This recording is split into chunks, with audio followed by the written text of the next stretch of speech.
Policia britanike shqyrton akuzat ndaj Andrew, reagon mbreti Charles. Jemi të gatshëm për bashkëpunim.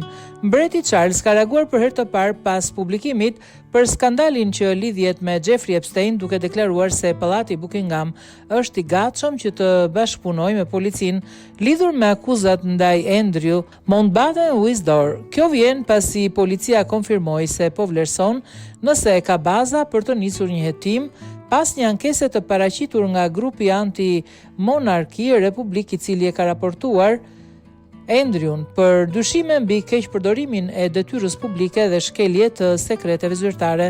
Emaile të publikuara nga Departamenti Amerikan i Drejtësisë sugjerojnë se princi Andrew ka ndarë informacione konfidenciale me Jeffrey Epstein në kohën kur ai shërbente si dërguari tregtar i Mbretërisë së Bashkuar gjatë viteve 2010-2021. Dokumentat e fundit që lidhen me Epstein tregojnë se Andrew ka përcjell raporte zyrtare mbi vizita në Singapore, Hong Kong dhe Vietnam. Po ashtu në to përfshihen detaje mbi mundësi investimi në Afganistan, të cilat përshkruhen si konfidenciale dhe që janë ndarë me Epstein.